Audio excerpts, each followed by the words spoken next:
안녕하십니까, NJ 스튜디오 차활평TV의 J입니다.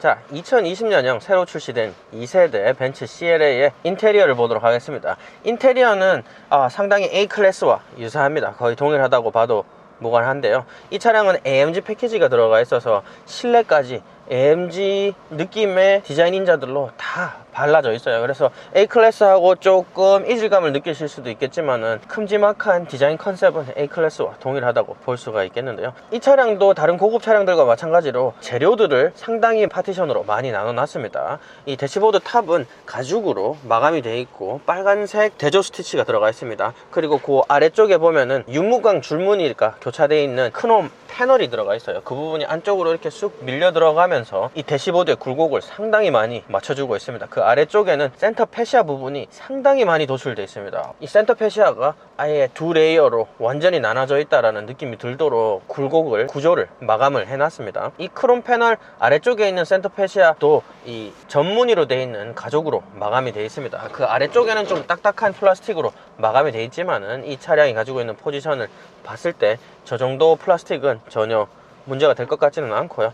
그리고 이 벤트 부분이 있습니다. 이 벤트 3개가 통째로 들어가 있는 유광 피아노 블랙으로 마감이 돼 있어요. 그 부분이 정말 고급스럽네요. 이 센터 패시아 앞쪽 얼굴을 완전히 장식하고 있는 것 같습니다. 이 벤트 구멍이 이 터빈 모양이죠. 터빈 모양 벤트 3개가 아주 아름답게 무광 크롬으로 마감이 돼 있으면서 굉장히 많이 튀어나와 있어요. 하지만 그 아래쪽에 보면은 공조 시스템을 조절할 수 있는 버튼 모듈이 있어요. 버튼 모듈이 있는데 많은 버튼들이 굉장히 사용하기 편하게도 돼 있고 고급스럽고 현대적이게 디자인이 되어 있습니다. 특히 공조부 온도 컨트롤 하는 부분은 다이아몬드 커팅까지 되어 있는 버튼으로 되어 있어서 고급스럽습니다. 하지만 이 센터 패시아 앞쪽을 정말 많이 돌출시켜 놔가지고 저돌적이고 남성다운 굴곡을 보여주는데, 그거를 강조하기 위해서 그런지는 모르겠는데 이 공조 컨트롤 부분이 너무 함몰돼서 대시보드 안쪽으로 밀려 들어가 있습니다. 그래서 조절할 때 팔이 짧은 사람, 특히 저 같은 사람들은 상당히 많이 팔을 뻗어가지고 공조 컨트롤을 할 수밖에 없는 그런 불편함을 남겨주는 것 같아요. 제가 다리가 짧기 때문에 좌석이 상당히 앞으로 배치가 되어 있거든요.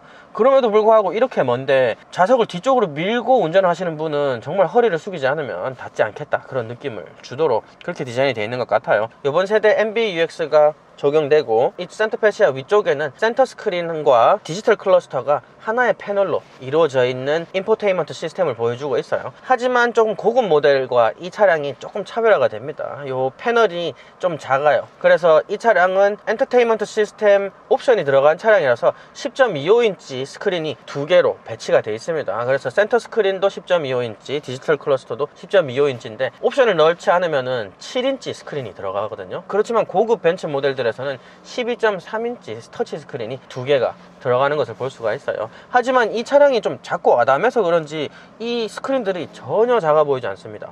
오히려 정말 와이드 해가지고 이게 왜 12.3인치 같은데? 이런 느낌을 상당히 많이 줘요. 그래서 디자인적으로는 전혀 문제가 없는 것으로 보입니다. 그래서 이 공조 컨트롤부 아래쪽에 보면은 유광 블랙 플라스틱으로 이 센터 콘솔을 마감을 싹 다 해놨습니다. 그 위쪽 부분을 칼로 이렇게 싹 썰어서 떠낸 것처럼 구멍이 나 있는데요. 거기 안쪽에는 좀 싸구려 느낌이 나는 플라스틱으로 마감이 되어 있는 수납부와 컵홀더가 있습니다. 그 앞쪽에 스마트폰 무선 충전대가 있어요. 그 무선 충전대에 폰을 눕힐 수가 있는데 노면이 안 좋은 것을 운전할 때 폰이 튀어가지고 나가지 않도록 그 스마트폰 홀더가 있습니다. 그 부분 상당히 센스 있는 것 같고요. 그 아래쪽에 보면은 USB-C 포트가 단 하나 있고 12V C가잭이 있는 것을 볼 수가 있습니다. 아래쪽에 보면은 이번 세대에서 우리가 볼 수가 있는 트랙패드가 있어요. 조그 다이얼에서 완전히 벗어난 것을 볼 수가 있습니다, 벤츠가. 그래서 이 벤츠 트랙패드는 리뷰를 제가 상당히 많이 했습니다. 이 트랙패드는 반응성도 엄청 좋고 햅틱 반응도 좋고 조작도 아주 직관적입니다. 디자인이 잘 된 것을 볼 수가 있고요.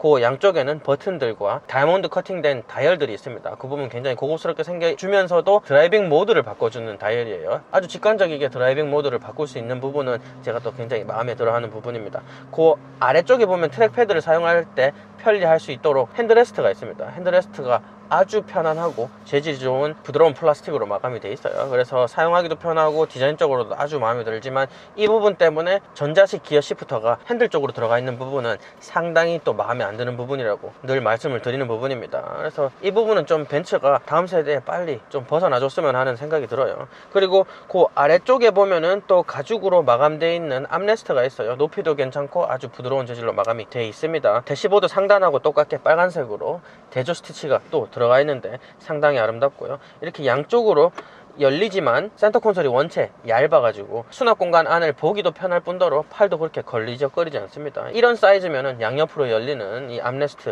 전혀 부담스럽지 않거든요. 그래서 그 수납 공간 안을 보면은 이 작은 차임에도 불구하고 수납 공간이 그렇게 나쁘지 않습니다. 뭐 엄청 클 수가 없는 포지션의 차량이기 때문에 불만도 전혀 없을 정도의 수납 공간을 보여줍니다. 거기에 안쪽에는 또 USB-C 포트가 2개가 있습니다.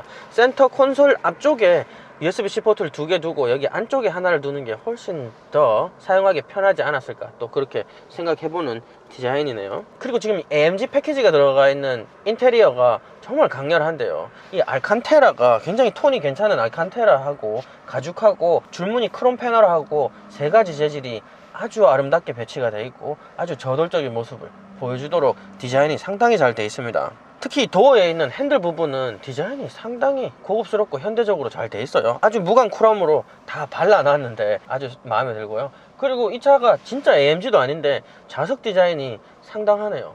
헤드레스트 조절이 전혀 안 됩니다. 그렇지만 진짜 레이싱 좌석처럼 디자인이 잘 돼 있는 것을 볼 수가 있습니다. 알칸테라가 중간으로 쫙 훑고 지나가고 가죽으로 마감이 아주 잘 돼 있고 대조 스티치까지 들어가져 있어서 엄청난 모습을 보여줍니다. 허벅지 서포트까지 변화할 수 있고 옆구리 럼바도 아주 높게 올라와 있어줘서 편안하고요. 하지만 이 허벅지 양쪽의 럼바들이 약간 낮아요. 그래서 엉덩이가 약간 함몰된 느낌을 좀 덜 받습니다. 좀 그것까지 높아줘서 아주 안정감을 줄 수 있는 디자인이었으면 좀 더 좋지 않았을까, 그렇게 생각을 해봅니다.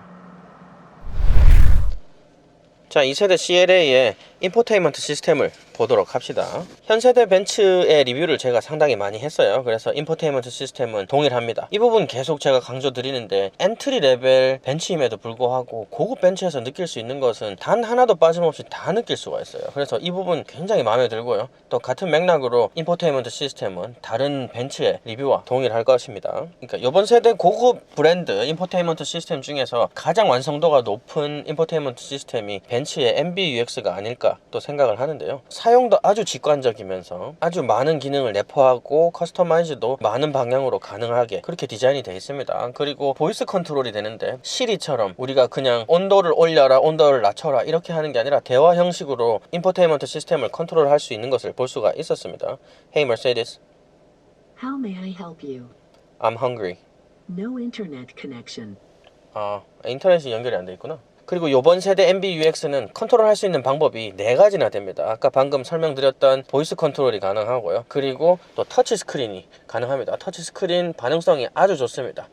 스마트폰처럼 완벽하진 않지만 그래도 이번 세대에 나오는 센터 스크린 반응성 중에서는 아마 최고가 아닐까 또 생각을 해요. 그리고 아래쪽에 아까 보여드렸던 트랙패드로 조절이 가능한데 트랙패드 조절이 너무 좋습니다. 저는 반응성도 아주 좋고 햅틱도 좋고 컨트롤이 아주 쉬운 것으로 볼 수가 있고요. 그리고 이렇게 핸들에 보면은 터치 버튼이 있어요. 이 버튼을 우리가 슬라이드 하면은 이것으로 우리가 조절을 할 수 있도록 그렇게 되어 있습니다. 핸들 쪽에 있어서 햅틱 반응은 없지만 이 부분도 아주 조절이 잘 되는 것으로 볼 수가 있습니다. 그리고 아래쪽에 내밀어 보면은 테마가 있습니다. 그래서 우리가 하나하나 다 커스터마이즈 할 수 있지만은 우리가 테마를 이렇게 조절을 해서 커스터마이즈 세트라고 보면 되거든요. 그래서 보면은 눌러보면 테마가 이렇게 바뀝니다. 이 테마가 바뀌면은 인포테인먼트 시스템 자체가 바뀌는 것을 볼 수가 있는데요. 이런 세세한 배려들이 이 MBX의 레벨을 또 한층 더 높게 만들어주는 게 아닌가 또 생각을 합니다. 또 말씀드리고 싶은 부분은 이 차량이 운전자의 70가지 파라미터를 읽어드려가지고 우리 주의력을 판단한다고 해요. 그래서 우리가 만약에 졸거나 아니면은 운전을 오래 하다 보면 멍 때리거나 이러지 않습니까? 그런 부분을 이 벤츠가 인식을 해서 우리한테 멍 그만 때리세요, 자지 마세요, 이렇게 알람을 주도록 되어 있다고 하니까 또 세이프티 기능도 아주 좋은 것으로 볼 수가 있고요. 그리고 특이한 부분은 이 내비게이션이 당연히 들어가 있는 차량이지만 이 내비게이션이 AR 내비게이션이 되는데 이 앞쪽 카메라를 통해 가지고 우리가 바깥을 보면서 AR로 화살표를 보여주면서 우리가 또 내비게이션을 이용할 수 있도록 그렇게 되어 있는 부분이 있는데, 아마 인포테인먼트 시스템 중에서는 벤츠의 MBUX가 업계 최고가 아닐까 그렇게 생각을 합니다. 그리고 후방 카메라를 보도록 하겠습니다. 후방 카메라를 보면은 지금 360도 위성샷이라든지 3D 샷은 없지만은 굉장히 높은 해상도의 카메라가 있는 것을 볼 수가 있죠. 이 카메라 앵글도 굉장히 크고 이미지 왜곡도 거의 없습니다. 그래서 이렇게 180도로 볼 수 있도록 카메라가 또 배치가 되어 있어서 아주 넓게 볼 수 있는데 이미지 왜곡이 없습니다. 그래서 이런 부분은 정말 벤츠가 잘하는 부분이 아닌가 또 생각을 해봅니다. 자, 2세대 CLA의 핸들을 보도록 하겠습니다. 이 차량은 AMG 패키지가 들어가 있어서 이 핸들도 AMG 핸들이 들어가 있는데 정말 아름답네요. 지금 아래쪽이 평평하게 돼 있어서 정말 스포티함을 느낄 수가 있기도 하고요. 그리고 파지가 많이 되는 부분은 딸기 스킨처럼 구멍을 송송송 뚫어놔가지고 정말 기분도 좋고요. 굵직해서 이 차량이 너무 작고 개벽하다 이런 느낌이 들지 않도록 핸들이 디자인이 되어 있는 것 같아요. 그래서 상당히 마음에 듭니다. 이 빨간색 대조 스티치도 스티치가 잘 돼 있어가지고 또 디자인을 한층 더 좋게 만들어주고요. 그리고 안에 이 코어를 연결해주는 살들이 전부 무광 크롬으로 마감이 되어 있습니다. 아주 이 액센트가 아름답습니다. 이 조절하는 부위 버튼까지 전부 다 무광 크롬으로 마감이 되어 있어서 이 벤츠 차종 중에서는 아마 가장 아름다운 핸들이 아닐까 그렇게 또 생각을 하는데요. 이 진짜 무광 크롬들이 톤이 너무 잘 잡혀 있습니다. 하지만 조금 아쉬운 부분은 이 코어가 느낌이 너무 안 좋아요. 딱딱한 플라스틱으로 되어 있어요. 거의 딱딱한 플라스틱으로 되어 있고 코어가 좀 넓으면서 좀 너무 납작합니다. 보통 벤츠 차량들의 특징적인 디자인인자라고 하면은 이 코어가 아주 도톰하면서 튼튼하게 보이는데 이 차는 약간 좀 고급성이 떨어진다 이런 느낌을 받네요. 그 부분을 제외하고는 특별한 부분은 없고요. 아까 말씀드렸던 이 까만색 전 부분이 터치 버튼입니다. 그래서 슬라이딩으로 조절을 할 수가 있습니다. 오른쪽 부분은 이 인포테인먼트 시스템 스크린을 조절할 수 있게 돼 있고, 왼쪽 부분은 이 디지털 클러스터를 커스터마이즈하고 정보를 변경하는 그런 버튼으로 되어 있습니다. 그래서 아주 직관적으로 컨트롤 할 수 있게 돼 있고 디자인도 아주 아름다운 핸들임을 볼 수가 있었어요. 자, 이 벤츠의 디지털 클러스터를 보도록 하겠습니다. 지금 다른 고급 차량들은 12.3인치가 들어가는데 이 차량은 10.25인치가 옵션으로 들어간 모델이에요. 하지만 전혀 작아 보이지 않습니다. 이 디지털 클러스터가 디자인도 상당히 많이 돼 있고 디지털 클러스터를 굉장히 많이 커스터마이즈를 할 수가 있습니다. 아주 많은 정보를 우리가 보고 싶은 정보를 다 볼 수 있도록 그렇게 다 돼 있거든요. 클러스터 안쪽도 이렇게 다 바꿔서 없는 정보가 없습니다. 이 클러스터에서 정말 못 볼 수 있는 정보가 없는 듯이 그렇게 디자인이 잘 되어 있는데요. 그리고 또 제가 벤츠나 이 독3사 디지털 클러스터를 좋아하는 이유 중에 하나는 이렇게 지도가 볼 수 있도록 되어 있습니다. 그래서 내비게이션을 이 안쪽에서 또 볼 수가 있게 되어 있는데요. 그래서 아마 독3사 차량들이 다른 고급 브랜드하고 좀 차별화하는 부분이 아닌가 또 생각이 들도록 디자인이 되어 있습니다. 이 차량도 좀 스포티한 차량인데 다른 좀 고급 세단들처럼 이 디지털 클러스터랑 인포테인먼트 시스템 스크린 위쪽에 챙을 좀 둬서 디자인을 좀 더 살릴 수 있지 않았는가 또 생각을 해보게 되는데요. 그리고 또 다른 벤츠 리뷰에서 제가 말씀을 드리는 부분인데 이 디지털 클러스터 부분이 너무 꼿꼿이 서 있습니다. 그래서 좀 가시성이 약간 떨어진다는 느낌을 받도록 그렇게 디자인이 되어 있는 건 부분은 또 어쩔 수 없는 부분이에요. 그래서 핸들에 좀 많이 가리고요.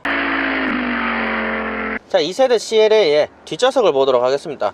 뒷좌석은 상당히 실망스럽네요. 이 루프가 좀 낮게 떨어진 건 제가 이해를 해요. 근데 낮게 떨어지더라도 좀 완만하게 떨어지게 해서 아까 외관에서 제가 혹평을 드렸듯이 이 루프를 트렁크 끝까지 좀 이어가지고 디자인을 해줬으면은 이 헤드룸이 좀 더 나오지 않았을까 그렇게 생각을 해요. 제 키가 굉장히 작거든요.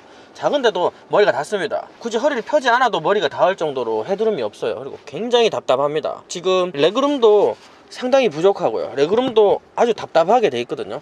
그리고 특히 이 AMG 패키지가 들어가는 바람에 앞좌석이 이렇게 휘어서 들어가게 돼 있어요. 그래서 뒤쪽에서 이 목 부위가 너무 튀어나와 있습니다. 그래서 뒤에 앉은 사람이 밀폐 공포증 있는 사람은 답답하겠다 그렇게 느낄 정도로 작습니다. A클래스가 뒷좌석이 상당히 만족스러웠거든요.